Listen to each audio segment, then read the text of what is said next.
Salut les poolers et bienvenue à l'épisode 5 de la saison 1 de 100% Pool, le podcast propulsé partout sur le hockey qui va vous aider à gagner votre pool cette année. Je suis votre animateur Oli OG Fizet et je suis évidemment accompagné de mon co-animateur, l'expert undercover, le gourou des goals, Guillaume Obi-Wan Overnobi Corbeau.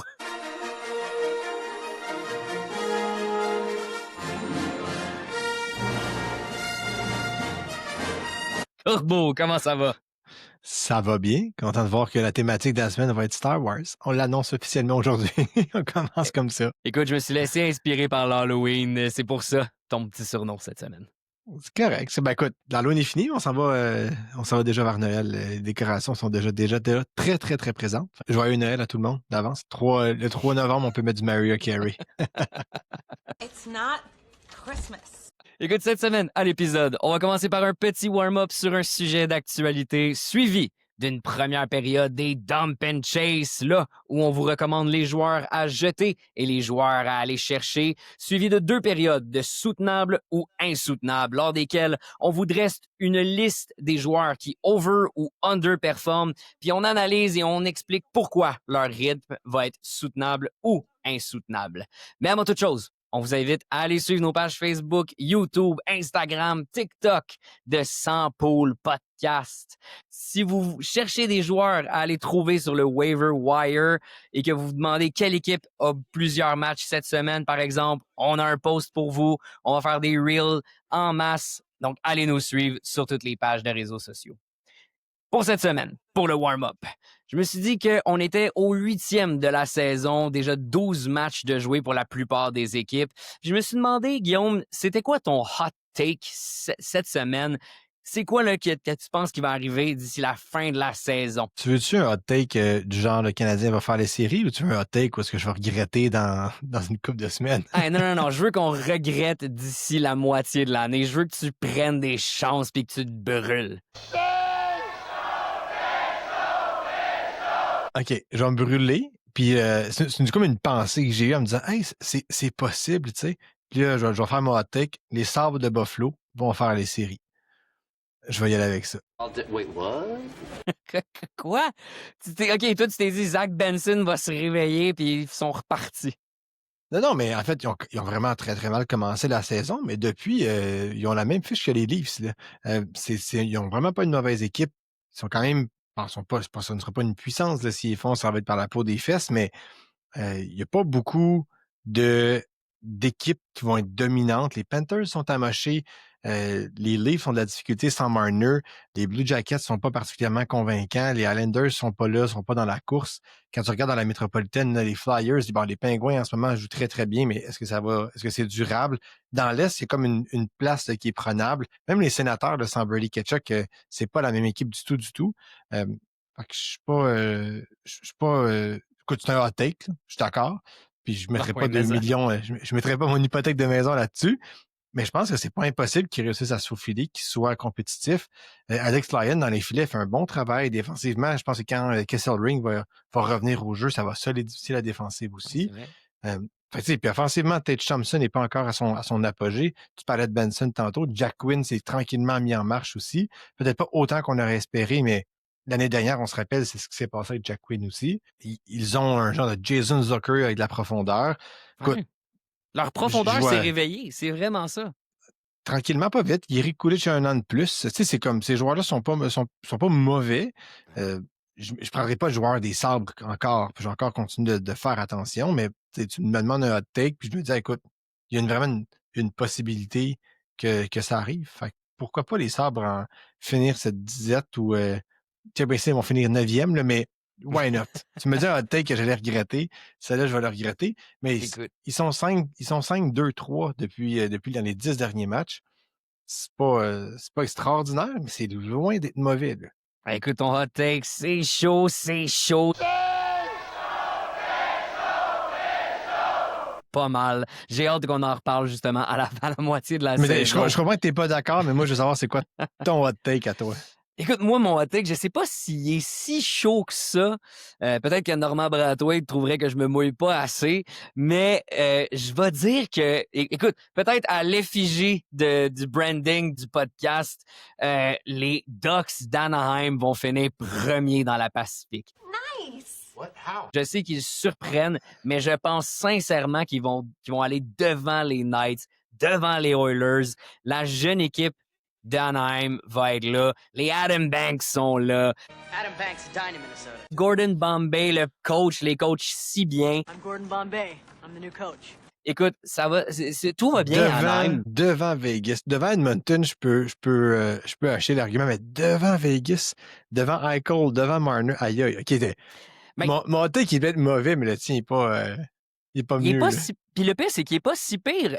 Anaheim 7-3-1 pour débuter l'année. Écoute, on s'en parlait, toi puis moi, justement, avant Oui. le début de notre enregistrement. La parité dans la Ligue nationale de hockey, là, dans l'Est, à part les Devils, les Pingouins, le Canadien et les Red Wings, toutes les autres équipes, donc les 12 autres équipes sont à 13 ou 14 points. Les Ducks sont à 15 points. Tout le monde est là. Tout le monde est dans le jeu. Mais écoute, il joue tellement bien. Leo Carlson, que toi puis moi, on disait qu'il n'allait pas répéter ou qu'il n'allait pas justement éclore de son œuf de canard. Il est enfin éclos et il surprend tout le monde. Chris Kreider ne joue pas mal. Franchement, tout va bien. Écoute, on va s'en reparler peut-être pour un joueur ou deux plus tard dans l'épisode. Mais mon hot take, c'est chaud, c'est chaud. Les Ducks et les Sabres vont faire les séries cette Donc, année. Une finale Buffalo-Anaheim. Why not? J'irai pas là. J'irai pas là. Je ne parierai jamais là-dessus. Never in my life. Et maintenant, allons à notre première période. Pour la première période, c'est le segment Dump and Chase. Notre segment où on vous suggère des joueurs à aller dumper parce qu'ils ne valent plus la peine et des joueurs à aller chercher. Ce n'est pas ici des joueurs qui sont disponibles souvent sur le waiver wire, mais plutôt des joueurs qui sont que vous voulez aller chercher en échange ou qui sont peut-être disponibles dans votre balotage, mais qui valent la peine d'être allés chercher. Et on va commencer par les joueurs à dumper. Et le premier sur ta liste, Guillaume, que tu m'as donné, c'est le jeune Isaac Howard, le flamboyant. See, he's a big, flamboyant character. Hey, puis c'est le joueur, je me souviens très bien de cet épisode parce que j'étais averti qu'on parlait des Oilers d'Edmonton en début de saison. Ouais. Tu disais, Howard, ça voit lequel des deux? La vérité, la bonne réponse, c'est que c'est aucun des deux. None of you are. Isaac Howard est peut-être lui qui a gagné la loterie en début de saison, la loterie McDavid, et il n'a rien cassé depuis le début de l'année. Il a 3 points en 12 matchs. C'est un joueur qui tire 1,3 fois par match, donc c'est assez faible. On lui donne là, même pas 10 minutes de temps de jeu dans ses 4 derniers matchs avec les Oilers. Il joue sur un 3e, 4e trio un peu raboché, donc je te dirais qu'il n'est même pas sur une ligne en soi. Isaac Howard, il se promène sur des trios offensifs pour essayer d'être le plus possible protégé. Et il performe pas très, très bien dans cette situation-là. Donc, Isaac Howard, moi, c'est un dump. Évidemment, ça veut dire qu'il peut garder les. Là, il va pouvoir éventuellement devenir un joueur qui va être potentiellement intéressant. Mais pour cette saison, je le mettrai dans les mineurs sur mon bench. Je l'échangerai, peu importe. Là.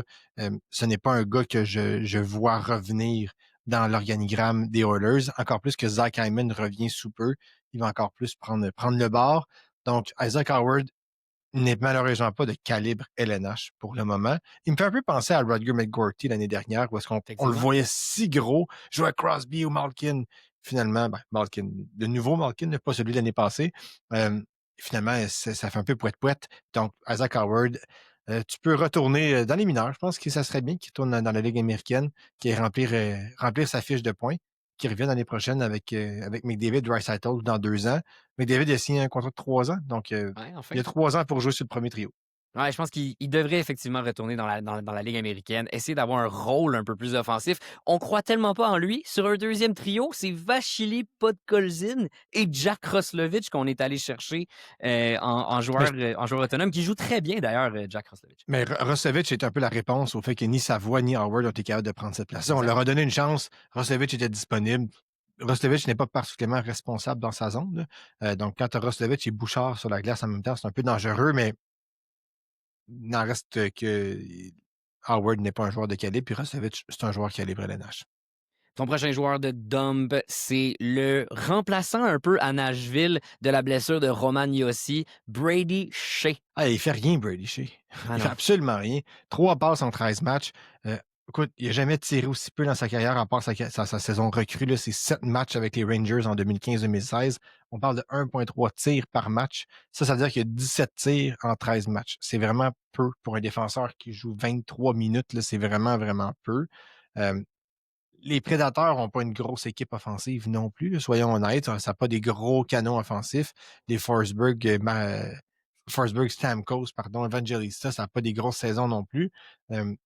Et Shea qui a pris un peu la place, justement, tu parlais de Romagnosi, bien, quand on regarde le match par match, quand il s'est mis à jouer en avantage numérique, bien, il y a un point. Il y a juste un point dans un match une seule fois. C'est peu, c'est vraiment peu. Je comprends qu'ils n'ont pas beaucoup d'attaques, mais maintenant, va chercher une passe secondaire quelque part. Il faut que ça pogne une pad.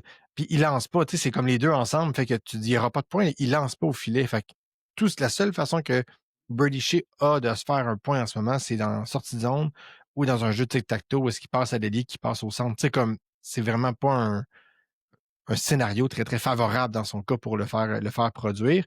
Tu sais, on avait tous un peu cette idée-là de Haché, c'est peut-être pas le gars de ish 50 points qu'il avait fait il y a 2 ans à Caroline, mais est-ce qu'une quarantaine de points avec les Preds était potentiellement quelque chose auquel on pouvait s'attendre? Oui, mais c'est pas ça qui arrive du tout, du tout. Brady Shea ne fait pas ça comme type de performance. Il est sur un pace de 19 points. Bon, il peut peut-être nous en faire 30 cette année, mais c'est vraiment en deçà de nos attentes pour un gars qui fait 7 millions par année, puis qui joue dans plus de 23 minutes, donc dans un rôle de top 2. Là. Donc, Brady Shea, pour moi, c'est un dump. Je n'y crois plus. Ah, grand-papa Shea, je vais vous mettre sa photo, justement, si vous allez nous regarder sur YouTube, vous allez pouvoir voir les cheveux blancs qu'il a pris depuis 1 an ou 2. Même les périphériques, si vous avez un pool par catégorie, ils sont inexistants, ne bloquent pas et ne frappent pas non plus presque par match. Donc, vraiment, là, un bon dump, ce Brady Shea. Et le Un prochain, gars qui ben, est c'est encore une fois boosté par les Hurricanes. Hein. Les défenseurs des Hurricanes, quand ils sortent de cet très vrai. environnement-là, il faut toujours faire attention. Brady Shea en est un exemple parfait. Le système de brin d'amour les met vraiment de l'avant. On parle de Nedeljkovic aussi à l'époque, le gardien de but cette fois, mais les statistiques étaient gonflées à l'hélium juste parce qu'il jouait dans un système très, très bien hermétique en Caroline. Un bon point. On en reparlera plus tard dans l'année, même peut-être pour l'année prochaine, ces joueurs justement qui quittent Caroline. Faites attention à ces joueurs-là. Le prochain, un joueur que moi je croyais beaucoup, que je pensais qu'il allait prendre la place à Toronto et qui malheureusement ne l'a pas pris, ben, c'est Mathias Machelli, le grand passeur qui finalement, il ne se passe rien. Il ne se... non, il ne se passe rien et il ne se passera pas grand-chose. Je comprends que c'est un passeur. Okay, je comprends ce principe-là, que c'est un playmaker. Mais quand tu ne tires même pas une fois par match en moyenne et que tu joues avec les Leafs, c'est un problème pour moi. Puis c'est un gars qui lançait 1,5, 1,8 fois dans les dernières saisons en Arizona / Utah. C'est pas énorme, mais tu te dis, bon, au moins, il y a quand même un certain volume de tir. Là, on l'a même pas, ce volume-là. C'est 11 lancés en 12 matchs. C'est pas acceptable pour un joueur qui est supposé jouer au sein d'un top 6. Ensuite, son temps de jeu est en diminution aussi. Il a commencé avec du 14 du 15 minutes. On est à du 12, du 11 par moment. C'est vraiment pas assez. Évidemment, l'avantage numérique fond comme neige au soleil. Là. Les Leafs tentent tant bien que mal de se sortir un peu de leur marasme de début de saison, mais c'est pas Machelli qui va remplacer Mitch Marner. Vraiment pas. J'avais aussi quand même espoir, là, je l'ai sélectionné dans un de mes pools, puis je croyais vraiment qu'il y avait une chance de revenir un peu à la belle époque quand il était avec les Coyotes, puis qu'il pourrait faire peut-être une 50aine de points. Quand on voit ce que Matthew Nyes fait en début de saison, tu te dis, il y avait de la place pour Machelli, mais il ne saisit pas cette opportunité-là. Et là, on a commencé à le voir à jouer sur un trio avec Nicolas Roy et Dakota Joshua, donc de moins en moins sur un trio offensif. C'est problématique. Puis quand on regarde, il y a eu un trio avec John Tavares et Matthew Nyes et ça n'a pas levé du tout. Le pudding n'a pas pogné. Fait que je ne veux pas dire que c'est fini pour Machelli à Toronto. On va tenter de le relancer, mais ça fait pas. Il ne fait pas le travail qu'on attend de lui et ça fait souffrir les Maple Leafs. Le pire, c'est que dernièrement, dans les derniers matchs, tu sais, il y a 1, 2, 3 points en 4 matchs, 5 points, 4 points, 5 points, 4 points environ en 5-6 matchs. Mais malgré ça, là, ça va être insoutenable. Surtout, peut-être, c'est le moment où je fais le daily reminder de Daily Face-Off. Les Leafs, c'est un bordel en ce moment en termes de ligne. Nicholas Robertson, que l'on pensait qu'il allait peut-être même partir si l'offre arrivait à Toronto si on avait une bonne offre pour lui, joue sur un premier trio avec Nice. Easton Cowan, que toi et moi, on déteste pour mourir et joue sur un deuxième trio. Dakota Joshua sur un troisième. Franchement, là, faites attention pour les joueurs des Leafs et justement pour Mathias Machelli. Je pense qu'il est un healthy scratch aujourd'hui contre les Pingouins. Fait, ça vous donne une idée à quel point il est descendu rapidement dans l'organigramme des Leafs. C'est le fun. Les Jays, malheureusement, là, les Jays ont perdu. Donc, on va enfin pouvoir regarder ce que les Leafs font. Puis avoir du fun. Pour une fois que c'est nous autres qui peut manger notre popcorn en regardant les Leafs s'effondrer en saison. Ils ne se rendront peut-être même pas en première ronde. Hein? Petit mot. Les Sabres de Buffalo vont se rendre en série à la place des Leafs. Petit mot peut-être vite, rapide sur les Blue Jays que l'on a vu jouer et perdre ce samedi. C'est là qu'on réalise, toi puis moi, que être un fan d'une équipe de Toronto, ça vaut pas la peine. On passe au prochain appel, au prochain joueur. On va parler d'une autre recrue qui ne va pas très, très bien. C'est Zane Parekh. Écoute, moi qui ai pris Yves Bouillum dans mon pool de hockey keeper, je suis très content d'avoir choisi lui et non pas Zane Parekh qui connaît un début de saison. Là. À l'image des Flames de Calgary, le feu n'a pas pogné. Il est même très éteint pour Zane Parekh. Ah, vraiment très éteint. Il y a quand même des raisons. Là. Quand tu regardes la défensive des Flames, tu commences à comprendre pourquoi Zane Parekh n'est pas capable de produire. Parekh a joué 43% de la saison avec Joel Henley. C'est ça, ça part bien. Non, mais c'est quand même ça. Ouais. Si c'était pas Henley, il a joué avec Braden Pachal pour la prononciation Pachal. Il a joué un petit peu avec Mackenzie Weegar, mais sinon il a joué avec Kevin Ball. On s'entend qu'il ne jouait pas avec des joueurs qui étaient de la trempe. Si je prends un gars comme Lane Hudson ou de Yves Bouillum qui joue avec des Brodin, des Spurgeon, il y a quand même plus de talent chez le Wild ou chez les Canadiens qu'il y en a chez les Flames. Évidemment, les Flames ont ici été, un autre mauvais jeu de mots, je suis désolé, éteints en début de saison. Il était incapable de marquer. Ouais. Non, mais c'est vrai, il était éteint, il était pas capable de marquer, Huberdeau, depuis son retour, ça l'a quand même aidé offensivement les Flames. Mais tu sais, Coronato s'est retrouvé dans les estrades. Parekh a été aussi rayé de la formation 4 fois depuis le début de l'année. C'est pas facile pour Zane Parekh. C'est aussi quand même un joueur qui est assez frêle là, dans sa charpente. Il n'a pas 20 ans encore. Là, il a le temps de prendre un peu de muscle, mais à 6 pieds, 180 livres, et c'est pas lourd. Là, il s'est quand même tassé facilement. Et dans sa zone, il est aussi catastrophique que Evan Bouchard. Fait, quand tu n'as pas la bine à Evan Bouchard, il te faut quelque chose d'autre. Il n'est pas grand, il n'est pas gros. Je pense que ça va prendre un petit peu de temps. Je pense qu'on l'a peut-être vu trop gros, trop vite, Zane Parekh. C'est un gars qui était très, très bon offensivement dans le junior, mais il aurait peut-être gagné à aller dans la Ligue américaine puis faire un petit peu ses atouts, prendre confiance. Je ne sais pas si on va le retourner là, éventuellement. Je ne sais pas s'il doit retourner par le junior ou non, là, mais je ne vois pas qu'est-ce qu'il y a à apprendre en ce moment dans la Ligue nationale. Il joue 12 minutes, 13, 14 minutes. Quand tu as un joyau comme ça qui fait partie de ton noyau éventuel, tu peux pas le bencher, tu peux pas faire ce type de traitement-là. Mais bon, chez les Flames, c'est chaos. Le pot a sauté, on veut échanger Kadri, on veut échanger tout le monde. Donc, soyez patient avec Parekh, mais pour le moment, c'est un dump pour moi. Ne peut pas être Lane Hudson qui veut. Franchement, Zane Parekh, 1 point en 10 matchs. Il se doit d'avoir des meilleures minutes ailleurs.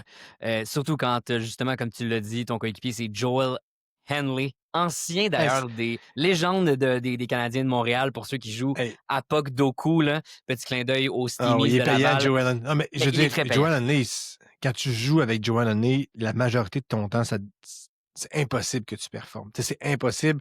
Joel Henley est un joueur de piètre qualité dans la Ligue nationale. Comment veux-tu que Zane Parekh ait de la place pour s'exprimer quand ton partenaire doit créer autant de revirements que toi? Ça ne fonctionne pas. Il n'y a pas ce type de partenaire-là qui va être stable et qui va lui permettre de ne pas avoir... qui va lui libérer l'esprit puis dire « Je pars à l'attaque, puis si je fais un revirement, tant pis. » Il n'y a pas ce type de partenaire-là.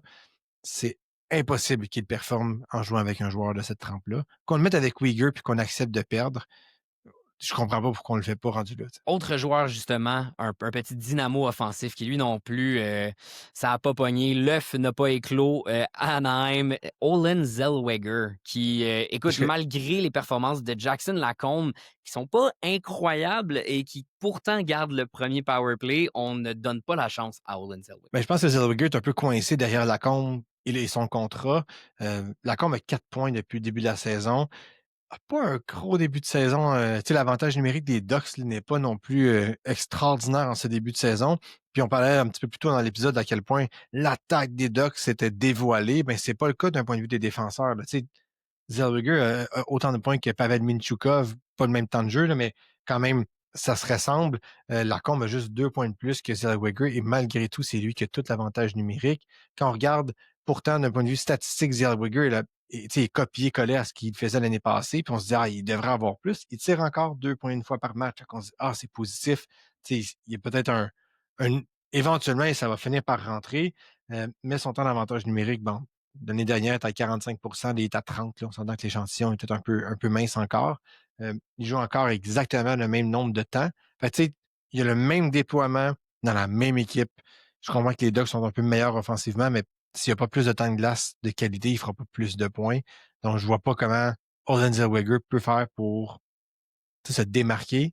Il ne tassera pas Jackson Lacombe. Il a eu la chance, Lacombe n'a vraiment pas un bon début de saison. Il ne prend pas cette place-là. Et là, il est rendu à 22 ans. C'est quoi la place à Zellweger à long terme avec les Ducks? Est-ce qu'un changement d'adresse pour avoir peut-être un joueur un peu plus aguerri? Who knows, pour faire solidifier la défensive, c'est peut-être le... Ouais. Il y a Tristan Luneau qui s'en vient aussi. Fait qu'à un moment donné, ils vont devoir faire des choix entre Minchukov, Zellweger et Luneau. Si les trois ne sont pas capables de performer, il va falloir en choisir un. Puis j'ai l'impression que Zellweger, à 22 ans, gaucher, c'est peut-être lui qui va être sacrifié s'il n'est pas capable de performer davantage dans un rôle secondaire. Rapidement, petit quiz pour toi. Tu disais que l'offensive chez la défensive des Ducks n'est pas très bonne. Qui sont les 2 top défenseurs au niveau des points chez les Ducks d'Anaheim? Rapidement, est-ce que tu le sais? Ben ouais, je te dirais Jacob Trouba puis Ellison. Ding, ding, ding. Oui, exactement. Jacob Trouba, qu'on a parlé justement la semaine dernière, qu'on disait il a continué sur sa lancée. Et Drew Ellison, quand même, qui n'avait pas connu une mauvaise saison l'année dernière. Mais bon, quand même étonnant que ce soit ces 2 joueurs-là. Drew Ellison, c'est le partenaire de jeu. C'est le partenaire de jeu de Jackson Lacombe. Fait que ce que tu dis, c'est il prend-tu la passe de Lacombe? Exact. Est-ce qu'il prend la passe de Lacombe? Je veux dire, c'est peut-être, mais il reste que c'est ça. C'est décevant quand tes 2 meilleurs défenseurs après 10-15 matchs, c'est Drew Ellison puis Jacob Trouba. On n'est pas, pour Trouba, on n'est pas en 2014, là. On n'est plus là. Et c'est ce qui met fin justement à la petite portion des dumps. Il y en avait un petit peu plus cette semaine, des joueurs à dumper. Il y a un petit peu moins de joueurs à plus de gars décevants, hein? Oui, il y a beaucoup plus de gars décevants. On va même en parler encore plus la semaine prochaine. Mais pour l'instant, les Chase, les joueurs que tu veux aller chercher le plus possible. Et ton premier, un joueur des Flyers, Travis Konechny. Je les aime, les Flyers, dans ce pod-là. J'ai parlé de Zegras. On a quand même descendu Michkov un peu. Konechny, en fait, je comprends que c'est un joueur qui est connu, le fait Team Canada aux 4 Nations. Mais c'est comme un joueur qui, en tout cas, du moins dans les poules dans lesquelles moi je participe, a une valeur très, très, très variable. Elle fluctue énormément de saison en saison. C'est comme pas un keeper. C'est pas un gars que tu dis, c'est sûr qu'il me fait un point par match. En même temps, c'est pas un gars qui est tout le temps décevant non plus. Mais présentement, là, il vient d'avoir une bonne séquence. Il y a eu 4 points en 4 matchs. La machine est repartie de son côté. Il y a des statistiques semblables à celles de l'année dernière avec un petit peu moins d'avantages numériques, mais rien de dramatique.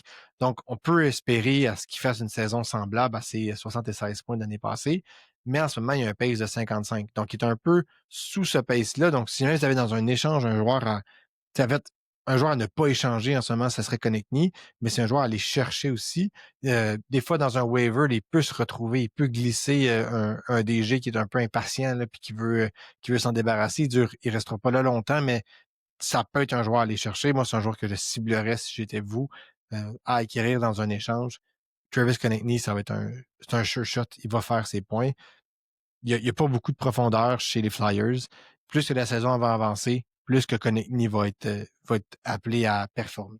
En fait, je suis d'accord avec ce que tu dis, mais je vais être un peu en désaccord avec ce que tu dis qu'il n'y a pas de profondeur chez les Flyers parce que il y a 3 trios qui fonctionnent quand même bien en ce moment. On a Ouais, mais à le long premier terme, avec là, à Konechny. long Oui, terme. je sais qu'à long terme, mais en ce moment, c'est que le premier trio avec Konechny fonctionnait un petit peu moins bien. Le deuxième trio-ish, entre guillemets, de Dvorak, Zegras et Mishkov, lui, traînait un peu, mais là, finalement, revient. Et Tyson Forster, Bobby Brink, dont on a parlé par le passé aussi, qui fonctionnait très bien. Ils peuvent se relayer, et là, tant mieux que ce soit Konechny qui repart. Ça va vraiment faire du bien pour aller cibler. En fait, Konechny, c'est lui qui était sûr qu'il va toujours performer. C'est plus ça la Exact. différence. C'est le Bobby vétéran. Brink, il peut faire 4 points en 24 matchs, puis tu vas faire « Ah, ça, c'est Bobby Brink ». Il fera pas 8 points en 12 matchs continuellement. Tu sais, tous les joueurs des Flyers finiront pas à 55 points. Même Zegras, il risque de finir par ralentir un peu. J'espère pas, mais tu sais, Hey, vas-tu vraiment fais-moi finir pas à faire. 85 points? Hey, ben, fais-moi pas faire un autre hot take. Moi, sérieusement, si tu m'en demandes un autre, je te dis que Zegras finit proche du 80. En tout cas, ça va être pour un autre moment donné. Je te dis pas que c'est impossible, mais je veux dire que les Flyers, la profondeur offensive ressemble un peu à celle, tu sais, non, je dirais pas jusque-là, mais à celle du Canadien, en ce sens où est-ce que le troisième trio, s'il finit par être cold streak pendant 2 semaines, 3 semaines, ça se peut que l'équipe continue à gagner. Tu sais. Exact. Suzuki va continuer à faire ses points pendant ce temps-là. Fait que même s'il en fait moins, pendant une certaine période, tu sais qu'il va revenir. Konechny, c'est ça. Tu sais qu'il va toujours revenir. C'est un leader, c'est un joueur qui a toujours du temps de glace. C'est pas le premier sacrifié, là. C'est pas la première chèvre sacrifiée quand arrive le temps de bencher quelqu'un. On va y aller avec les jeunes, on va y aller avec des gars qui ont moins cet aspect-là métronome que Konechny va avoir. Ouais, si seulement ils avaient un autre gardien que Darth Vader. Autrement, deuxième joueur à aller chasser. Écoute, on est dans le thème de Star Wars, je te l'ai dit. Ah, Darth Vader au lieu de Dan oublié. Vladar. Je revenais, je vais en faire 2-3, tu vois. Je vais m'en reprendre. Deuxième joueur à aller chasser, Ridley Gregg. Ridley Gregg. Chez Ouais, en les venant un Sénateurs. autre, oui, chez les sénateurs, justement, un sénateur Star Wars, ça fait du sens. On est quand même dans la thématique. Je suis pas fan de Ridley Gregg en termes de joueur de hockey, puis c'est quand même un joueur des sénateurs, fait que ça me prend vraiment tout mon petit change pour vous le recommander. Mais c'est un gars qui arrive dans son threshold de 3 ans, donc dans son breakout à 183 matchs, donc c'est tout prêt. C'est un joueur qui joue plus que l'année passée, qui a plus d'avantages numériques que l'année passée. Qui est mis dans de meilleures dispositions que l'année dernière pour faire des points. La blessure de Ketchuk doit l'aider.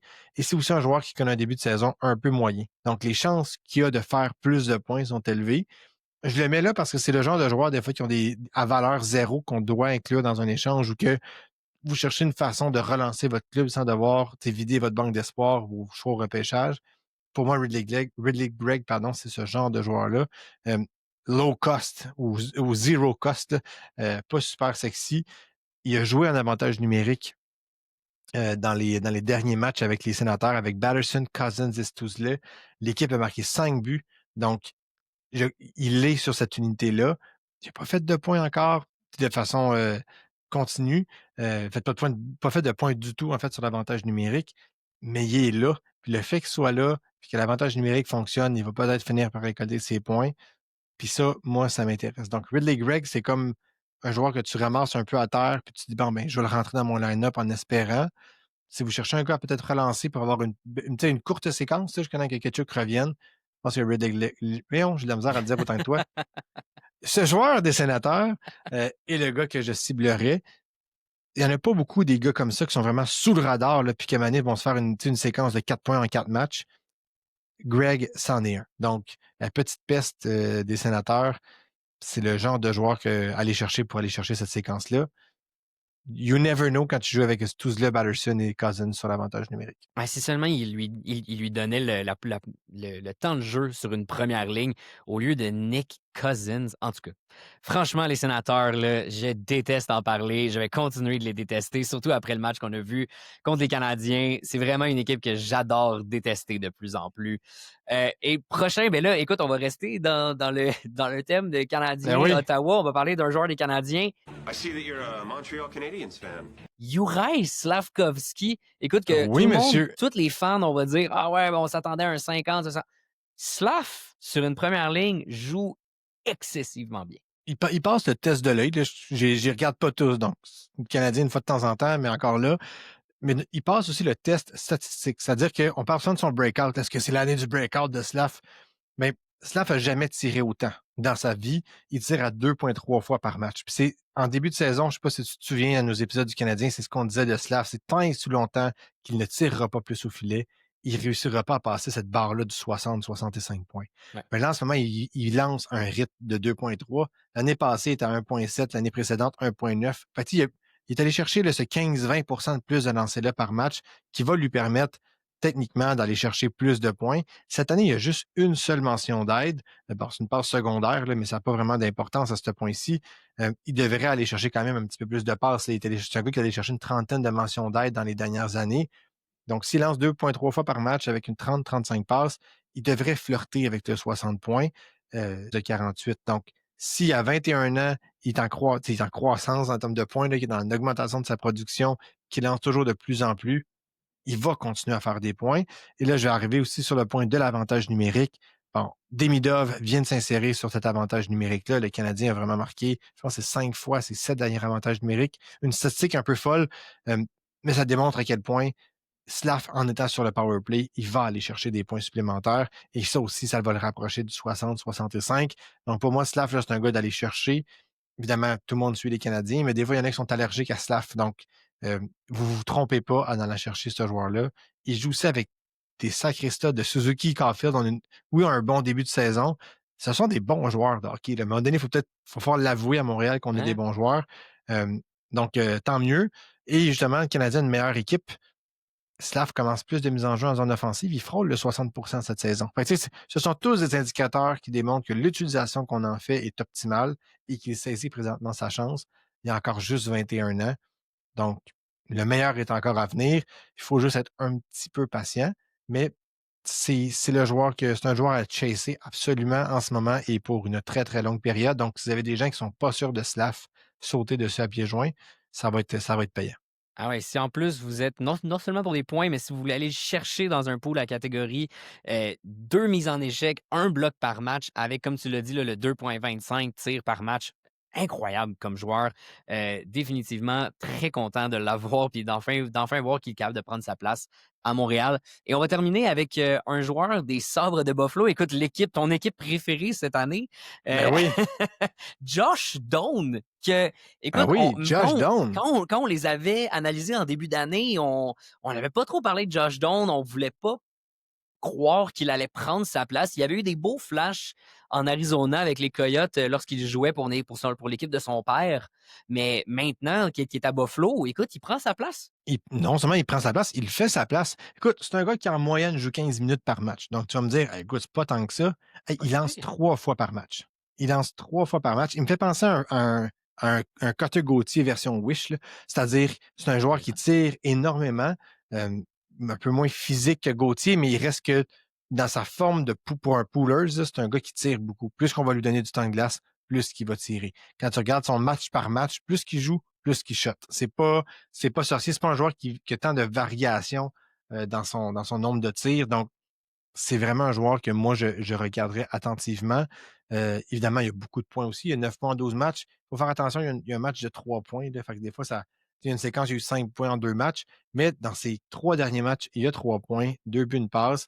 Il y a 5 buts en 12 matchs, puis son pourcentage de tir est à 14%. Donc, s'il continue à ce rythme-là, il va faire une trentaine de buts, une trentaine de passes peut-être. Il y a 4 passes. Statistiquement parlant, ça fait du sens.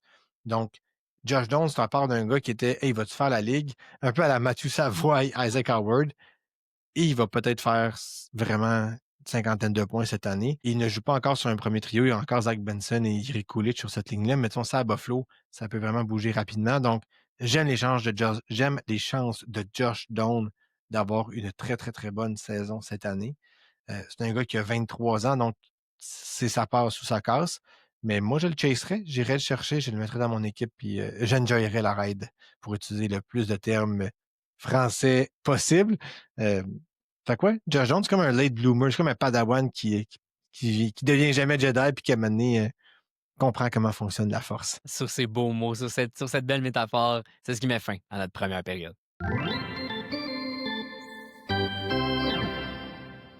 Et maintenant, début de cette deuxième période. Deuxième période lors de laquelle on va faire notre segment soutenable-insoutenable pour les joueurs qui overperforment cette année. Et là, je regardais ta liste, Corbeau, puis as-tu vraiment 2 joueurs des Sharks dans tes joueurs qui overperforment cette saison? I don't get it. Puis c'est Oui, pas Celebrini, puis c'est pas Smith, Non, ni Eklund. non, non. OK. On va y Ben, venir, là, mais je vais recommencer de la liste du début, mais on va s'en reparler tantôt. Ah, mais ça m'a surpris, moi aussi. Ça m'a quand même surpris, faut que je le dise. OK. Mais commençons avec un joueur que moi j'ai dans mes poules de catégorie et que j'adore et que je choisis toujours chaque année, Dylan Larkin. Est-ce que tu penses que sa performance en ce moment, qui est très bonne, est soutenable ou insoutenable? C'est malheureux, mais ça va être insoutenable pour Larkin. Je pense que les Wings jouent trop bien en ce moment. Ils en profitent, là, tant mieux, mais je pense que c'est insoutenable dans ce type de performance. Je t'explique pourquoi. Il a exactement les mêmes statistiques que l'année dernière, Dylan Larkin. Ben Il voilà. tire, oui, je sais, mais l'année passée, il a fait 70 points, puis là, il roule un pace de 114. Fait que c'est insoutenable qu'il fasse 114 points cette année. OK. Il va refaire peut-être 80, là, peut-être qu'il peut faire un point par match, mais là, il a 18 points en 13 matchs. On va se calmer le Larkin. Il fera pas 100 points cette année. Ils n'ont pas l'équipe, là, les Wings. Je pense en jouant avec Emmett Finney pour le name dropper à chacun des maudits épisodes de ce podcast-là. Honnêtement, Émile Finney, c'est comme Anakin. Là. Il est là dans toute la série. T'es plus capable de l'entendre parler. Ah. Bref, mais oui, c'est ça. Puis, tu sais, je l'adore, Larkin. Je trouve que c'est un excellent joueur de hockey, mais il tire juste 2,8 fois par match. Son pourcentage de tir là, est en haut de 20 il est à quasiment 22. Un peu haut. Sa moyenne en carrière c'est 11,2 Fait que c'est quand même pas... il est le double de ce qu'il fait d'habitude. Enlève-y 4 buts, là, puis il a 4 buts, 10 passes, il fait 14 points en 13 matchs, puis je te dis, il n'y a pas de trouble. Mais c'est Mais ça. là, il est un petit peu trop élevé. Fait que toi, tu crois pas au Heiser Plan qui est enfin arrivé. Il faut dire quand même que tu as quand même des joueurs comme Lucas Raymond qui sont rendus un petit peu plus à maturité. Ouais. T'as des défenseurs qui commencent un peu plus à être setés aussi là-bas. J'y crois pas non plus. Là. Je pense vraiment pas que son pace de 114 est soutenable. Mais est-ce qu'un pace d'un point par match, un 80, peut-être poussé vers le 90 pour Larkin, ça a de l'allure? Ben oui, c'est pas impossible. 90, ça serait pas impossible, mais écoute, c'est quand même un gros step pour un vétéran d'avoir une aussi grosse augmentation en 2 saisons. Donc, 85, c'est pas impossible, là, mais 90, ça commence à être beaucoup de points pour un gars qui n'a aucun défenseur offensif, il n'y a pas un avantage numérique qui est redoutable. Il manque un peu de chair autour de l'os.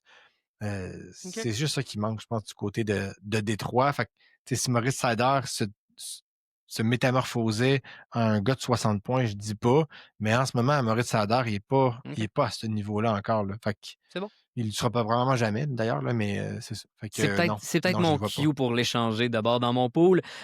Prochain joueur, finalement, qu'on va suivre dans les overperformeurs. T'as mis Adam Banks dans tes... Ah, non, excuse. Leo Carlson dans tes notes on en a parlé en début d'épisode, effectivement, joue très, très bien en ce début de saison. Soutenable ou insoutenable? Ben écoute, ça va être insoutenable. On s'entend, là, un pace de 120 points, on va se calmer pour Leo Carlson. Il a même pas 21 ans. Je dis pas qu'il n'y aura pas une bonne saison. Là. Faut juste pas revirer fou. 16-11, les Ducks jouent par-dessus la tête. N'en demeure pas moins que Leo Carlson, ce qu'on disait en début de saison, c'est qu'il faut qu'il tire plus au filet. Il tirait juste 1,5 fois l'année passée, un peu comme on disait de Staskowski en première période. Il faut que Carlson shot au net. Et là, il le fait. Il tire 2,5 fois par match. Donc, je vois bien comment Carlson peut s'en sortir. Par contre, Carlson, il joue avec les Ducks en Anaheim et des joueurs qui fonctionnent aussi beaucoup trop par rapport à ce qu'ils devraient, en commençant par Cutter Gauthier, qui a déjà 7 buts en 11 matchs. Je sais que Gauthier ne fera pas 60 buts cette année. Là. Ah. Non, I'm sorry. Ah. Une quarantaine, c'est pas impossible. Bref, tu vois, il a joué avec Beckett Seneca qui a commencé la saison vraiment très, très fort. Ça demeure une recrue. Il a ralenti. Fait que, tu sais, il va ralentir Leo Carlson. Et dernier point, c'est que, il y a 11 matchs de jouer depuis le début de l'année. Et il y a déjà un match de 4 points et un match de 3 points. Fait que, tu sais, quand presque la moitié de sa production provient de 2 matchs, Ouais. il ne fera pas encore 3 et 4 points à tous les 10 matchs. Là. Il faut pas revirer fou. Donc, c'est un red flag. Sur 82 matchs, quand tu t'appelles Connor McDavid, non.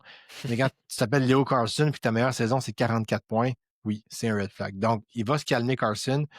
Je le vois descendre peut-être. S'il fait 70, moi, je trouve que ce serait très, très, très, très bien pour lui. S'il fait plus, tant mieux. Mais là, un pace de 120 points, c'est sûr que ça va s'arrêter. Souvent, quand on regarde justement nos analyses à savoir si c'est insoutenable ou soutenable des joueurs qui performent très bien ou vraiment pas très bien, le pourcentage de tirs, on le nomme souvent, celui que c'est la statistique dont tu viens de parler, justement, des matchs à multi-points, quand il y en a plusieurs là-dessus. Pour des joueurs, justement, comme tu as dit, qui sont pas des McDavid, souvent c'est des signes que c'est insoutenable. On passe au prochain, Tom Wilson, le joueur des Capitals, est-ce que sa performance, elle aussi, est insoutenable, puis comme celle de l'année dernière dont on avait prédit? Oui puis non. Ah. Elle est insoutenable où est-ce qu'il ne fera pas 90 points, mais Tom Wilson joue beaucoup cette année. L'absence de Pierre-Luc Dubois l'a quand même mis vraiment plus en avant-scène. Il fait plus de 19 minutes 30 par match. Donc, il frôle le 20 minutes par match. Il n'a jamais été autant utilisé depuis le début de sa carrière. C'est un gars qui, en ce moment, lance à 25 %. Donc, oui, c'est trop élevé. Mais l'année passée, il a fait 66 points. Puis on disait c'est un sommet. Et quand on regarde ça avec un peu de perspective, ben, c'est un gars qui va peut-être pouvoir refaire encore une fois la soixantaine de points. C'est Oh, pas ouais. impossible. Il joue à outrance. Il joue 3 minutes 42 en avantage numérique. Ils ont et John Carson et Jacob Chikrin qui peut faire de l'avantage numérique. Donc, Wilson a ce type de rôle-là. Il va ralentir un petit peu, mais son nombre de passes secondaires il est à 57 %. Un peu trop élevé, mais c'est pas non plus stratosphérique comme type de performance. Et on l'a aussi retiré du trio d'Ovechkin. Il ne joue pas avec Ovechkin, il joue avec Dubois et Protash ou avec McMichael. Fait qu'il n'est pas ralenti par le vieux de 40 ans. Au contraire, il est comme mis de l'avant avec ces gars-là. McMichael, qui n'a pas un gros début de saison, donc peut-être qu'il pourrait prendre ce wagon-là là, pour s'entraîner un petit peu plus loin. Donc, je pense que Wilson ne connaît pas une mauvaise saison. Il devrait retourner dans la soixantaine de points. C'est vraiment pas impossible. Ça me fait mal au cœur de le dire, mais c'est la vérité. Fais attention à ce que tu dis sur la légende des camarades. Le fameux Alex Yoda Ovechkin. Fais attention à ce que tu dis à propos de lui. Hey, Il c'est est plus, encore là. en ce moment, c'est plus Alex Boba Fett. Effectivement, on va en reparler un peu plus tard. Dans les statistiques, par contre, dont je venais de mentionner... J'ai dit Boba Fett, j'ai dit Jabba the Hutt Jabba parce the qu'il Hutt, est un ouais, peu c'est ça. overweight. C'est ça que je veux dire. Excusez. Le gag est passé dans le beurre, mais on va le reclipper pour On va le Alex reclipper Jabba the différemment. Hutt. Mais par contre, Tom Wilson à 25 %, tu trouves pas ça un peu élevé si on y enlève quelques points quand même à cause de ça? Mais en ce moment, oui, en ce moment, il est un petit peu trop haut, mais enlève-y 3 buts, il tombe quand même à 10 points en 12 matchs, puis Ouais, c'est très ok. raisonnable. Là. Enlève-y une passe, 2 buts, il est 9 en 12. C'est un gars qui va faire 60-65 points. OK. Prochain, un joueur qu'on a beaucoup aimé, toi puis moi, aux Kings de Los Angeles, Adrian Kempe. Hey, pour vrai, je pense que je vais dire sustainable dans son cas, ça va être Ah soutenable. ouais? Quelle saison il connaît? Il tire 3,2 fois par match, c'est extraordinaire. Son pourcentage de tir est juste à 12 %, donc il est il est dans Très la norme. raisonnable. Il a 5 buts en 13 matchs. C'est très raisonnable. Son nombre de passes secondaires est à 20 %. C'est-à-dire que c'est lui qui drive le jeu. Il y a quand même 10 mentions d'aide. Il y a 15 points en 13 matchs. Donc, ça veut dire que 8 passes sur 10, c'est lui qui a créé le jeu. C'est vraiment extraordinaire pour un joueur qui a 15 points en 13 matchs. Il joue avec Kopitar qui a été blessé une portion de la saison et Kuzmenko, qui n'est pas mon préféré, mais qui semble être en mesure de compléter ce trio-là. Donc, j'adore Adrian Kempe. J'ai très, très hâte de voir ça va être quoi son prochain contrat. Puis c'est un gars qui joue quasiment 20 minutes par match. Tout l'avantage numérique, c'est lui qui l'a. Donc, vraiment, le Kempe à garder dans vos poules. C'est aussi un gars qui marque à tous les matchs. Tu parlais juste un petit peu plus tôt là, du nombre de matchs avec plusieurs points. Kempe a souvent des 2 points dans un match, là, mais il n'y a pas de 3 ou 4 points. Il n'y a pas d'anomalie qui booste des statistiques. Donc, je trouve ça vraiment intéressant. Je pense qu'il va flirter avec les 90 points cette année. Ça va être sa saison. Il a 29 ans, c'est son prime et les Kings ont besoin de lui. Donc, moi, Adrian Kempe, j'ai bien hâte de voir ce que les Kings vont faire avec lui s'ils sont hors du portrait des séries. Est-ce qu'on va tenter de le transiger pour regarder les jeunes? Est-ce qu'on va le signer à long terme? Ah ouais. Je sais pas. Dans un pool à masse salariale aussi, là, à 5,5 millions. Là. Quel vol cette année. Il est vraiment incroyable, même dans des poules de catégorie 2,5 mises en échec au lieu de son habituel 1,20, 1,40. Franchement, là, Adrian Kempe, même en ce moment, il joue sur une ligne avec Byfield et Kevin Fiala. Peu importe là où il joue très, très, très bien. Donc, soutenable dans le cas de Adrian Kempe, comme tu l'as si bien dit. Prochain joueur, un joueur qui me surprend un peu que tu aies mis, que j'ai eu un petit débat cette semaine avec un ami à savoir s'il allait jouer avec Team Canada ou s'il allait être remplacé peut-être par un Mark Scheifele, un Nick Suzuki qui eux aussi connaissent des bonnes saisons. Ben, c'est Anthony Cirelli. Ben, pour moi, Cirelli, c'est insoutenable. Il y a un pourcentage de tir de 35 Hey, ça, on l'a dit tantôt, c'est le meilleur indicateur. En fait, c'est même pas. Il n'y aura même pas un retour à la normale où si tu dis, ah, le gars, il est à 21-22%, puis il va ralentir. Là. 35, ça va s'effondrer. Là. Il va couper de moitié le nombre de buts. Là, il y a 11 points en 12 matchs. Il devrait avoir 7 points en 12 matchs, 6 ou 7 points en 12 matchs, ce qui serait tout à fait décent pour Cheerily. Donc, non, c'est impossible qu'il garde cette cadence-là, même s'il joue beaucoup, même s'il joue à toutes les sauces. Il lance pas assez, il lance 1,7 fois par match. Pour un gars qui joue quasiment 20 minutes, là, c'est vraiment pas adéquat. Il commence pas assez de mise en jeu en zone offensive, il est encore à son vieux 46%. Et là, attention, 75% de ses passes sont des passes secondaires. Fait que tu sais, il lance trop, c'est pas lui qui drive le jeu, en fait, il marque trop, là. C'est pas lui qui drive le jeu, il lance pas assez au filet.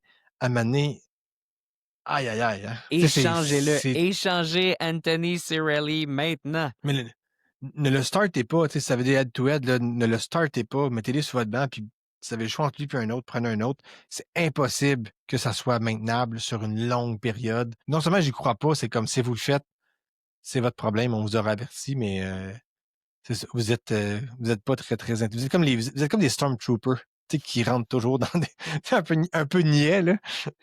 Ils suivent les ordres, merci, Bref. bonsoir, on suit. C'est ça. Ils disent que c'est par là, il est bon, je le vois, that's it. Parfait, voilà, c'est ça, Génial. c'est exactement ça. Prochain joueur. J'adore cette thématique-là. C'est Vous génial. nous direz si vous aimez ça, les thématiques. On a du fun, nous autres. Suggérez-nous des thématiques, ça va nous faire plaisir de vous trouver des petits jeux de mots comme ça chaque semaine. Prochain joueur, soutenable ou insoutenable, Maki Samoskevich, le fameux numéro 11 des Panthers de la Floride. Soutenable ou insoutenable? Ben, je vais faire ça très, très rapidement. Ça va être soutenable pour Samoskevich. C'est un gars qui a déjà il a 8 points en 12 matchs, donc c'est quand même il est en route vers un sommet personnel pour lui. Pourcentage de tir en bas de 7%, 6,9. Donc, il y a encore de la place pour lui pour marquer plus. Il joue de plus en plus. Il joue en avantage numérique aussi de plus en plus. Il profite de l'absence de Barkov et de Tkachuk. S'il y en a bien un qui saisit sa chance avec Lundell, c'est bien lui. Donc, Samoskevich, là, sur ses 6 mentions d'aide, il n'y en a qu'une seule qui est une passe secondaire. Très, très bon joueur à avoir dans votre pool. Il pourrait même aller un petit peu plus loin là, que son pace de 55 points, puis de frôler le 60, le 65. C'est pas impossible.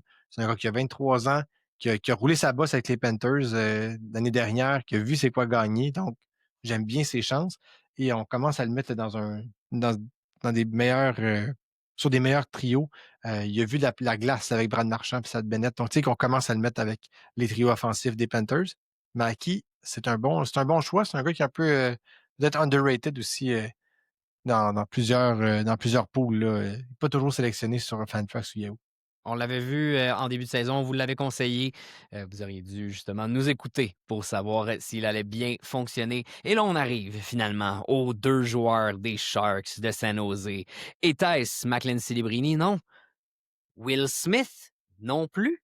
William Eklund? Tyler Toffoli? Même pas. On va vous parler de Alex Wennberg et Philippe Kourachev. Écoute, ce fameux Kourachev que tu nous disais justement qui n'était pas capable de performer même en jouant avec Connor Bedard, ben là, qu'est-ce qu'il en est Sans de Connor Alex... Bedard, Sans en fait. Connor Bedard, excuse-moi. Donc, qui n'était pas capable de performer sans Connor Bedard.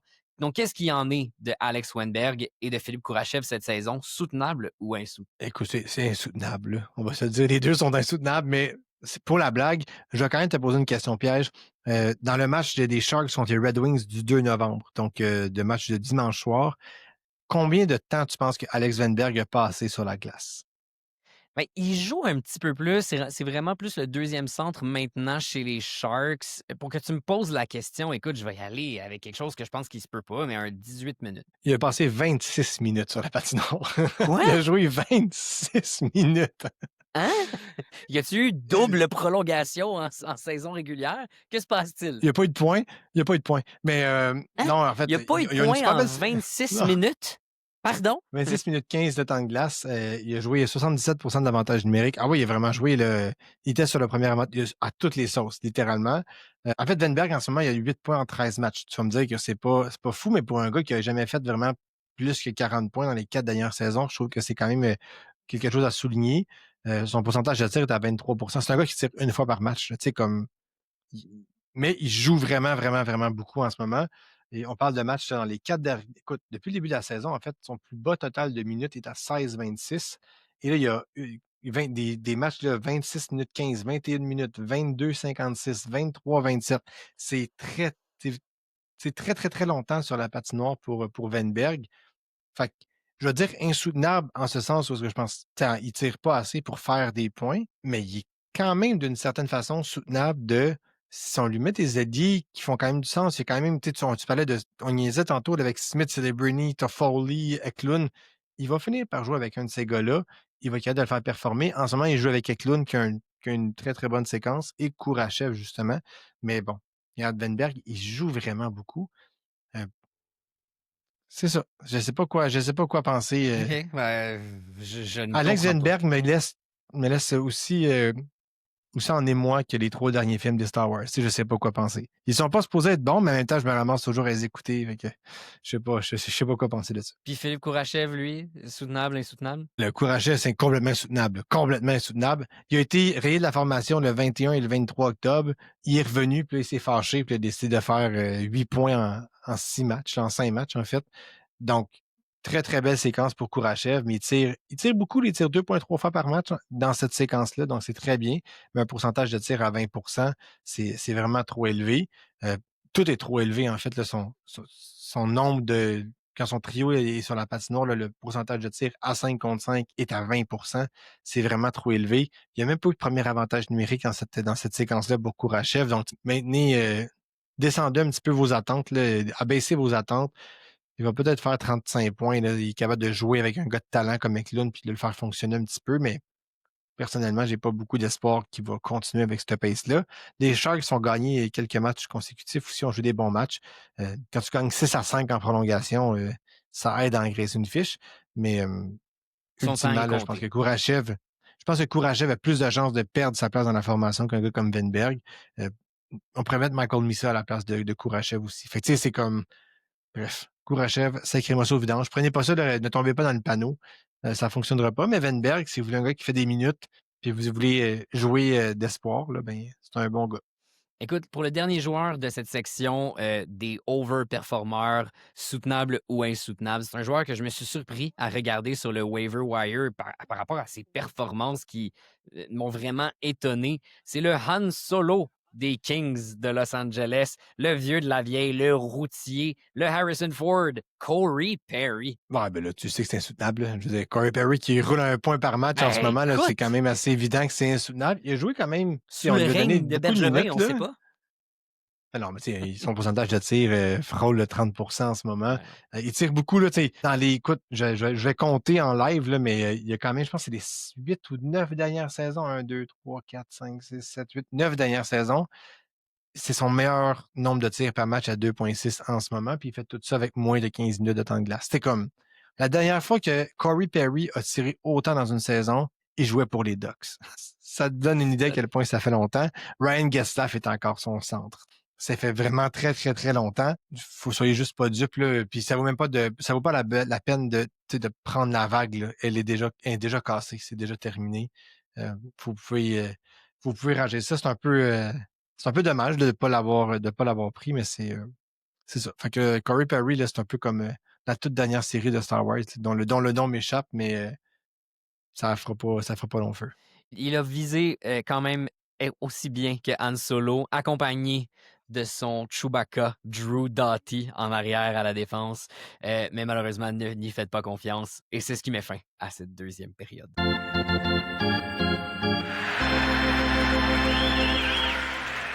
De retour pour cette troisième période, lors de laquelle on garde encore notre thème soutenable ou insoutenable, mais cette fois-ci, pour les joueurs qui underperforment cette saison. Et on va commencer avec, vous l'aurez deviné, je porte de chandail aujourd'hui, des Rangers de New York. On va commencer avec un camarade qui déçoit, Artemi Panarin. The Guillaume, dis-moi, s'il te plaît, que c'est insoutenable, le rythme d'Artemi Panarin. Ah, ben, il va revenir et ça sera pas beau. Et que ça va être dangereux. Panarin, son pourcentage de tir en ce moment est à 5,3 %. Hey. C'est pas bas, là. C'est 3 fois moins que ce qu'il fait normalement. Il devrait compter 3 fois plus de buts. Donc, en ce moment, il y a 2 buts, il devrait en avoir 6. Il devrait être un gars qui marche à 1 point par match en ce moment. C'est ce que Panarin, c'est la façon qu'il joue en ce moment. C'est un gars d'1 point par match. Il n'a que 2 points en avantage numérique. Juste vous dire, il y a de ça 2 ans, il y en avait 44. L'année dernière, il a fait 26 points en avantage. 44, c'est un point aux 2 matchs. Littéralement, à tous les 2 matchs, c'est un point power play. En ce moment, il y a 2 points en 13 matchs en avantage numérique. Donc, c'est vraiment c'est pas extraordinaire. Son nombre de passes secondaires à Panarin en ce moment est à 60 %. Pour vous donner une idée, en carrière, il tourne aux alentours plus d'un 45-40 %. Là, tu vas me dire, ah ouais, c'est inquiétant. Peur, ouais. Ça veut juste dire que. Ouais, mais moi, je le vois de l'autre sens. C'est-à-dire, il va faire son chiffre. Il va aller chercher ses passes décisives. Ce n'est qu'une question de temps. Et ça s'explique évidemment par ses partenaires de trio, Lafrenière et Zibanejad, qui eux aussi ont des pourcentages de tir excessivement bas. Zibanejad est à 9,8 %, donc un petit peu plus bas que sa moyenne, et Lafrenière est à 3,3 %. Si Lafrenière était capable de la mettre dedans, il réussirait peut-être à avoir un peu plus de points. Ce n'est qu'une question de temps avant que Panarin explose. Je dis pas que les Rangers vont faire des séries, mais les vedettes offensives vont finir par se réveiller. Dans cette liste-là, on aurait pu ajouter justement Lafrenière, on aurait pu rajouter JT Miller, Adam Fox. Tous ces gars-là vont tous embarquer ensemble dans le bateau.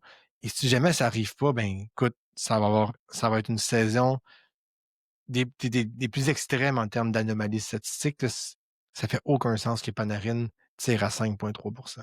Vivement le retour de Vincent Trocheck. Ils ont enfin mis Panarin avec JT Miller et Mika Zibanejad. On va essayer de créer une ligne un peu comme à Winnipeg, la grosse ligne de Vilardi, Connor et Scheifele.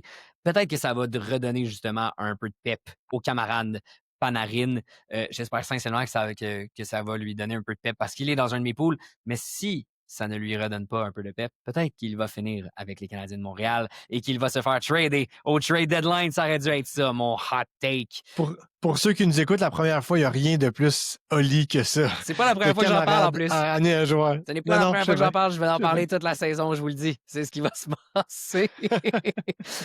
Autrement, écoute, t'avais un autre joueur, évidemment, des Rangers. C'est thématique, Ouais. mais Mika Zibanejad. En fait, ce que je voulais souligner de Zibanejad, c'est qu'il n'a jamais tiré autant dans sa carrière, à l'exception d'une seule saison, qui était sa saison, justement, d'un rythme de 108 points. Donc, il tire en ce moment à 3,2 fois par match. Il y a 4 buts, mais seulement 2 mentions d'aide. Probablement que Panarin, qui ne réussit pas à la mettre dedans, vient nuire à ses statistiques aussi. Donc, les deux sont interreliés ensemble, Lafrenière aussi à travers ça. Par contre, il n'y a aussi aucune part secondaire, Zibanejad. Donc, pour moi, là, Panarin et Zibanejad, s'ils réussissent à retrouver un peu leur chimie qu'ils ont toujours eue, ils vont recommencer, puis ça va être dangereux dans les prochains matchs, dans les prochaines semaines. Donc, Zibanejad, en ce moment, est comme une très, très basse valeur aussi par rapport à ce qu'il peut amener dans une équipe. L'année dernière, sa saison de 62 points, un peu refroidi plusieurs poolers, plusieurs directeurs généraux de pool.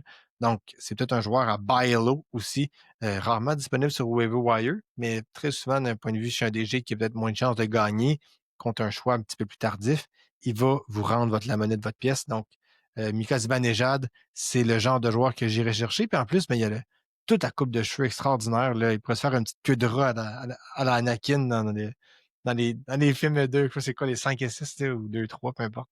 Donc, La voilà. saison de 108 points, est-ce que c'est la saison que tu l'avais calé, justement? Ouais, mais j'ai plus le droit de le dire. Ben, on m'a interdit de le dire. Je sais que tu n'as plus le droit de leur dire, mais la semaine prochaine, on va peut-être avoir un de tes poolers, de tes coéquipiers poolers, qui, lui, est un journaliste pour le LNH.com. Donc, on va lui demander, je n'avais pas manqué de lui demander à savoir ce qu'il en pense de ce fameux Mika Zibanejad. Il va dire que j'y ai rappelé assez souvent. Autrement, un autre joueur qui underperforme, je pensais qu'il allait connaître une bonne saison, mais Elias Pettersson. Est-ce que c'est soutenable ou insoutenable? C'est malheureusement soutenable pour Pettersson. C'est vraiment... qu'est-ce qui s'est passé? C'est une excellente question, mais écoute, Pettersson lance en ce moment 1,2 fois par match. 1,4, pardon. 1,4 fois par match. Et dans ces saisons là, où est-ce qu'il roulait à du point par match, on parle d'un gars qui tirait le 3,2, 2,5, tu sais, qui tirait beaucoup. Et là, il ne lance pas. Son potentiel de tir est raisonnable, il est à 15%, mais tu sais, en tirant aussi peu, ça fait.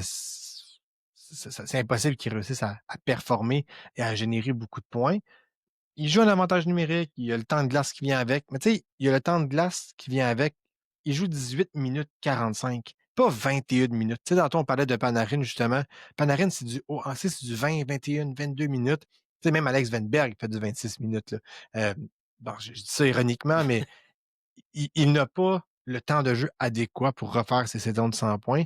Et quand il les faisait, ou quand il l'a fait, du moins, il jouait 20 minutes 30 par match. Donc, on lui a retiré du temps de glace un petit peu à Peterson par manque de productivité. C'est un gars qui a 8 points en 14 matchs, dont un match de 3 points.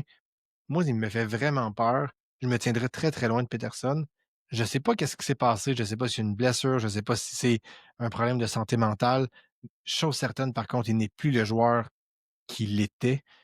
Il ne semble pas être en voie de revenir. Donc, j'ai rarement vu, je pense, dans ma vie de pooler, un joueur s'effondrer de façon si drastique alors qu'il avait, tu sais, que c'est pas anormal, alors qu'il avait plusieurs saisons productives consécutives. Donc, Je...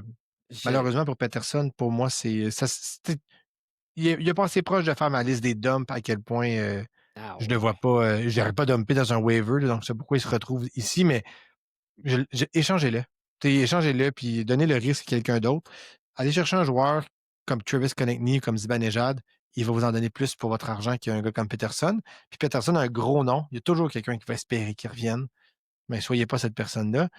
Il ne reviendra pas cette année. Puis il n'a pas l'air parti pour revenir dans les prochaines années non plus. S'il fait une mini-séquence de quelques points par match, là, tout de suite, pensez-y pas, allez l'échanger au premier qui va vous le demander et qui va vous offrir quelque chose. Je comprends pas, tu l'as mentionné, son temps de jeu, lorsqu'il avait connu sa saison 100 points, de 90 points, il jouait du 20-19 minutes par match. C'est pas comme si Vancouver avait une super bonne équipe avec plein de profondeur quand t'as Ato Ratti puis Joe O'Connor sur une troisième ligne avec Mackenzie McCackern. Sérieusement, je la comprends pas celle-là. Je ne la comprends pas. J'aime mieux aller chercher Kiefer Sherwood, Kiefer Bâton Sherwood plutôt que d'aller chercher Elias Peterson. Je comprends pas. Je la comprends pas. Ah ouais. Voilà. Ah, écoute, c'est la déception. Si la déception avait un nom, ce serait Elias Peterson. Écoute, sur ces mots, on va y aller avec un autre joueur qui, je me suis fait dire par un ou deux poolers, dont Big D, shout-out à lui, qui comprenait pas pourquoi Adam Fantilli ne fonctionnait pas cette saison. Pour toi, Guillaume, soutenable ou insoutenable, Adam Fantilli? Ben, ça va être soutenable pour Fantilli. Puis si on en avait parlé en début de saison, c'est un gars qui a marqué 9 buts en 10 matchs à la fin de la saison dernière, ce qui a un peu boosté ses stats. Mais sinon, c'est le même joueur qu'on a vu à sa saison recrue, là, qui avait roulé un rythme de 45 points. Fantilli joue moins cette année que l'année passée. Là, il joue un 16 minutes. Évidemment, Sean Monahan n'a pas été blessé cette saison, ce qui a été l'année dernière. Donc, ça a un impact négatif sur Fantilli. Fantilli ne tire pas tant que ça non plus, 2 fois par match. Bon, son pourcentage de tir est à 8,3 %, ce qui est un petit peu bas. Par contre, il n'y a pas beaucoup de temps de jeu qui va justifier le fait qu'il peut exploser offensivement. Il y a un avantage numérique qui ne fait partie de la deuxième unité, non pas de la première. Donc, encore une fois, on le retient un petit peu. Je pense que s'il jouait plus et qu'il y avait plus d'opportunités offensives, il ferait définitivement plus de points. Par contre, la raison, ta question, c'était pourquoi? Mais c'est parce que défensivement, c'est pas facile. Quand il forme un trio là, avec Boone Jenner et Kent Johnson, qui est probablement, on va dire, le deuxième trio sur papier. Ouais. Ensemble, à 5 contre 5, ils ont marqué 3 buts et ils en ont accordé 7. Fait ensuite, quand tu te mets dans les souliers de l'entraîneur, tu te dis, je dois trouver une façon différente de jouer avec mon effectif. Donc, on l'a tenté, on a changé Kent Johnson, qui est un autre décevant d'ailleurs cette année. On a mis Cole Sillinger à la place. Plus d'offensive, on marque plus. Donc là, qu'est-ce qu'on fait? On retrouve un Fantilli avec Miles Wood et Boone Jenner. On tente de créer un peu d'étincelle dans les trios secondaires, mais malheureusement, ça fait pas vraiment de flamèche du côté de Fantilli. Est-ce que ça peut en faire éventuellement? Je l'espère. C'est un gars qui a quand même bien juste 25 de passes de passes secondaires, commence beaucoup de mise en jeu en zone offensive, près de 60 Fait il y a comme un déploiement quand même correct, là, mais il manque de minutes, il manque cruellement de minutes. Et le premier trio de Monahan, Voronkov et Marchenko, semble vraiment très, très, très solide. Et on va préférer Boone Jenner à Fantilli sur l'avantage numérique. Jenner qui n'a pas une mauvaise saison, là, d'ailleurs. Non, exact. Donc, Fantilli est un peu coincé dans cette faible profondeur des Jackets. Un blessé risque d'ouvrir un peu plus de portes pour lui. Donc, si vous l'avez, je vous dirais d'être patient. Mais en ce moment, sa production, si c'est le déploiement qu'on lui donne, risque d'être très semblable jusqu'à la fin de la saison. Si un Sean Monahan se blesse, justement, on ne le lui souhaite pas, mais c'est quelqu'un qui est un Band-Aid boy, qui a connu justement son fair share de blessures. C'est peut-être là où justement Adam Fantilli va avoir un petit peu plus de temps de jeu. S'il joue sur un power play 1, c'est là, ça va tout changer. Mais pour l'instant, il y a trop de camarades devant lui. Sup, comrades? Comme tu as dit, pour qu'il puisse faire un petit peu plus de points. Parlant de camarades, on va passer à, je vais l'appeler quand même Alex Yoda Ovechkin parce que credit where credit is due, ça reste quand même un vétéran et une légende, mais il connaît pas non plus le gros début de saison, peut-être de sa fin de saison dernière. Ben, Ovechkin tire moins, c'est tout. C'est juste ça. Ovechkin, sa carrière a été basée sur le fait qu'il tirait au filet en moyenne 4,5 fois par match. Pas 2, pas 3, 4,5. Il y a des saisons où il tirait 5 fois par match. C'est fou, là. C'était à sa deuxième saison dans la Ligue nationale, il tirait 6,7 fois par match. Nice. What? How? Je veux dire, c'est 2 tirs par période. Quand tu dis que Alex Zenberg a de la misère à tirer 1 fois par match, puis qu'Ovechkin tirait 2 fois par période, ça met les choses en perspective. Pour Ovechkin, c'est ça le problème, c'est qu'il tire en ce moment 2,3 fois par match, donc c'est vraiment pas suffisant. Il joue énormément d'avantages numériques, donc il va finir par marquer, mais tu sais, l'année passée, il roule un rythme de 92 points. Là, le record de but a été atteint. Est-ce qu'il peut revenir à son rythme de 67 d'il y a 2 ans? Je pense que c'est quelque chose auquel on peut s'attendre. On ne benchera jamais Ovechkin, mais une soixantaine de points, 65 points. Un peu comme Tom Wilson. Donc, Ovechkin, Tom Wilson, en termes de fantasy, a la même valeur. Ça risque d'être dans ces eaux-là. Il frappe encore quand même un peu, Ovechkin, avec un petit peu moins de 2 mises en échec par match. Donc, dans les multicats, il demeure intéressant. Mais en termes de points only, je le laisserai aller un petit peu. Je pense qu'à 40 ans, on peut lui donner un break et dire que 60 points pour Ovechkin, c'est raisonnable. N'est pas Sidney Crosby qui veut. Ouh, bien dit. Écoute, pour un gars qui joue 5 minutes 19 de powerplay, je veux dire, ça m'étonne à quel point il n'est plus capable de marquer dans son bureau, comme on dit. Ça va venir. Ça va venir. Je suis quand même confiant que ça va revenir. Là, il ne fera pas une saison de 12 buts, là, mais il ne fera pas une de 40 non plus. Passer enfin de Boba Fett à Yoda. Autrement, on va passer avec la Floride, avec Carter Verhaeghe qui... Écoute, on a parlé en masse des problèmes des Panthers de la Floride sans un Alexander Barkov. Ben, un des premiers, justement, aussi, qui en subit les contre-coups, ben, c'est Carter Verhaeghe. Ouais, Verhaeghe a subi les contre-coups, mais pas que. Il devrait avoir des opportunités qu'il n'a pas, c'est-à-dire l'avantage numérique. Il joue moins à l'avantage numérique cette année qu'il a joué dans les 2 dernières saisons avec les Panthers. Donc, on lui a retiré d'avantage numérique malgré l'absence de Ketchuk et Barkov, ce qui pour moi est quand même un indicateur que ça ne va pas se replacer en fait, je recommence. Verhaeghe ne redeviendra pas le joueur d'un point par match presque qu'il a été il y a 2 ans et 3 ans. Il risque de se situer là où est-ce qu'il était l'année passée, aux alentours de 55, 60 points. Son pourcentage de tir est à 6,7, donc il devrait avoir une augmentation à ce niveau-là. Il tire quand même 2,5 fois par match, donc c'est pas catastrophique, mais il n'y a pas d'avantage numérique. Et là, c'est pas comme si les Panthers avaient une profondeur extraordinaire en power play pour ne pas le mettre. Ils se ramassent sur une deuxième vague d'avantage numérique avec Lundell, Samoskevich et Rodriguez. On en parlait un petit peu plus tôt, Samoskevich a quand même été tenté aussi sur des trios un peu plus offensifs parce que Verhaeghe ne fournit pas, malheureusement. Donc voilà. Puis je pense que Verhaeghe a ralenti, c'est un gars comme Sam Reinhart à faire un peu plus de points. Fait que voilà, Verhaeghe, là, moi, je pense que c'est... soutenable dans tant que Barkov, son underperformance. Ouais, en fait, c'est un très bon joueur complémentaire sur un trio. S'il joue avec Ketchuk, il va faire des points. S'il joue avec Barkov, il va faire des points.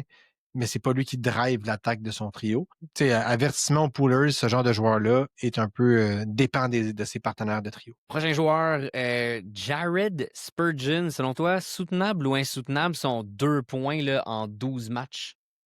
En 13 matchs, 2 points en 13 matchs. Désolé. Je vais dire insoutenable pour Jared Spurgeon OK. pour deux raisons. Premièrement, le ralentissement de Yves Bouyoum. Bouyoum a commencé la saison, c'était impressionnant. Bouyoum, là, si vous regardez ses statistiques récemment, il est rendu à 8 points en 13 matchs. Aucun point dans les 3 derniers matchs. Écoute, il va avoir 20 ans dans un mois. Là. C'est normal qu'à un moment donné, Bouyoum ralentisse. N'en demeure pas moins que ça a un impact sur Spurgeon. Donc, je pense que Spurgeon va avoir, puis on le voit là quand on regarde dans le temps d'avantage numérique, dans le match de samedi dernier contre les Canucks, c'est lui qui avait le premier avantage numérique, qui a joué près de 90% d'avantage numérique du Wild. C'est insoutenable qu'il fasse que 2 points en 13 matchs pour Spurgeon. C'est sans compter le fait qu'il joue énormément aussi. C'est un gars qui joue près de 21 minutes, un peu plus de 21 minutes par match. Il va aller récolter ses points. Donc, je pense que le 40 points annuel, c'est ça qu'on peut s'attendre d'un gars comme Jared Spurgeon. Donc, allez chercher ce gars-là, faites-les jouer, il va vous récompenser à court, à moyen et à long terme. Ça ne veut pas dire que Bouillou ne reprendra pas l'avantage numérique à quelque part dans la saison, même le prochain match. Difficile à dire. Mais du moment que Bouillum devient un peu plus froid, on va mettre Spurgeon et le Wild a besoin de gagner des matchs en ce moment. Donc, d'après moi, on va faire confiance aux capitaines et aux vétérans plutôt qu'à la verte recrue. On envoie Obi-Wan à la place d'envoyer un jeune Padawan. Parlant de jeune Padawan, il y a quelqu'un, moi, qui a droppé Ziv Bouyoum dans mon pool de catégories. Est-ce que tu me conseillerais d'aller le chercher? Est-ce qu'il en vaut la peine, même s'il a ralenti un peu? Mais là, c'est un keeper. Non, ce n'est pas. Oui, c'est un keeper en plus, mais catégorie. Puis Ben il là- ne performe pas toujours dans toutes les catégories. Donc, Ben, mais c'est pas grave, ça. Je veux dire, un défenseur qui peut faire 65 points, c'est une catégorie en soi, puis c'est probablement la catégorie la plus payante. Fait que des gars qui plaquent, des gars qui ont des hits puis des blocs, il y en a quand même beaucoup, mais des défenseurs qui font 65 points éventuellement, il n'y en a pas beaucoup. Donc oui, va chercher Steve Bouillum. Qui fait bon ça? conseil. Je sais. Il n'y a même pas 20 ans. Je sais. Il n'y a même pas 20 ans. Écoute. Laissez une chance. Ouais, ouais. Je Un joueur. comprends qu'il n'est pas gros, là, mais quand même. Effectivement. Un camarade maintenant qui, lui, écoute, ça va être 2 joueurs des Blues de Saint-Louis. On commence par le camarade Pavel Buchnevich. Soutenable ou insoutenable? C'est insoutenable. Un pace de 40 points pour Buchnevich, c'est insoutenable. Gars qui tire à 8% depuis le début de la saison, donc il va avoir une légère augmentation à ce niveau-là. Beaucoup d'avantages numériques aussi. Les Blues ont un début de saison catastrophique à tous les niveaux. Là. Tous les joueurs sous-performent en ce moment chez les Blues. Buchnevich est le premier. On aurait pu parler là, à part Jake Neighbors, là, qui est quand même un bon début de saison, on aurait pu Qui est parler blessé de en plus, Jake Robert Neighbors, Thomas. j'imagine. Donc, on aurait pu parler de Robert Thomas, on aurait pu parler de Jordan Kyrou, on aurait pu parler de Cam Fowler en défense, on aurait vraiment parlé de beaucoup de joueurs des Blues. Je parle de Buchnevich parce que c'est probablement celui qui est le plus facile à prédire. Ça fait quand même 5 matchs qu'il n'y a pas de points aussi, là, donc ça te tire une fiche vers le bas. Il était 608 puis il est devenu 613. Je pense que 608, c'est plus proche de sa performance, de ce qu'il peut faire. Thomas a été blessé 4 matchs. Ça l'a affecté. Fait que, ce sont des petits détails. Buchnevich va revenir à son rythme de 60 points par saison, 65 même, puis frôler 70 s'il joue avec Thomas, puis Thomas joue bien. Donc, Buchnevich, allez le chercher. C'est un bon joueur à avoir dans votre pool pour jusqu'à la fin de la saison.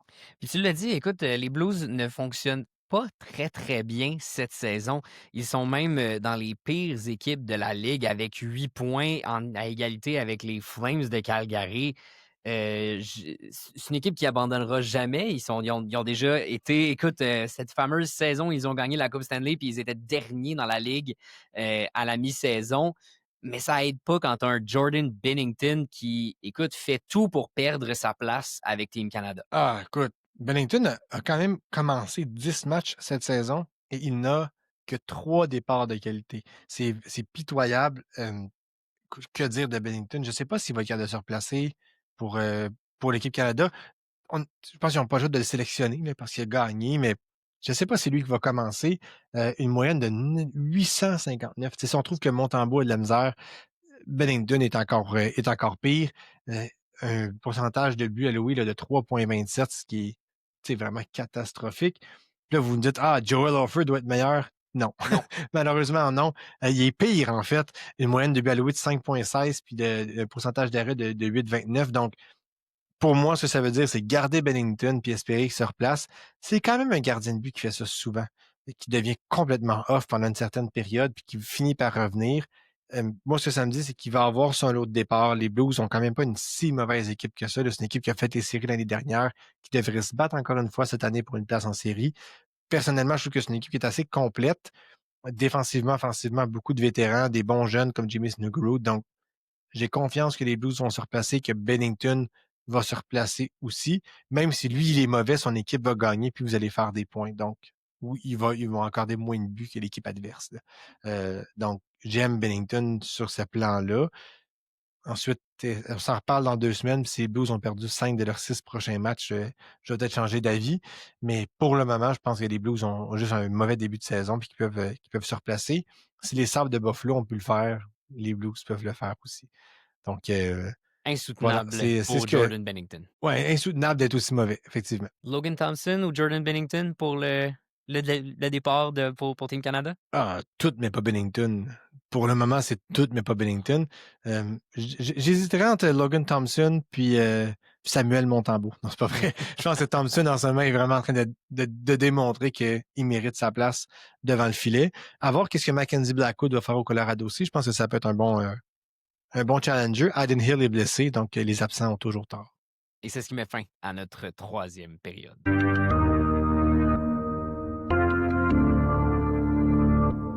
Et c'est ce qui met fin à cet épisode 5 de la saison 1 de 100% Pool. Allez nous écrire sur les médias sociaux, Facebook, Instagram, TikTok, YouTube. Est-ce que vous pensez que Ovechkin est plus un Yoda ou un... Comment tu l'as appelé tantôt? Jabba de Hot. Un Jabba the Hutt. Est-ce que vous pensez que Alex Ovechkin est plus Yoda ou Jabba the Hutt cette saison? Si vous avez d'autres joueurs aussi à nous conseiller qui over ou underperforment, si vous voulez des conseils pour des waivers, allez regarder nos posts sur Instagram. Allez nous suivre, ça nous fait toujours plaisir. Puis on espère sincèrement que vous allez gagner votre pool de hockey cette année. Merci Guillaume pour l'épisode, puis on se revoit la semaine prochaine. Salut Ali.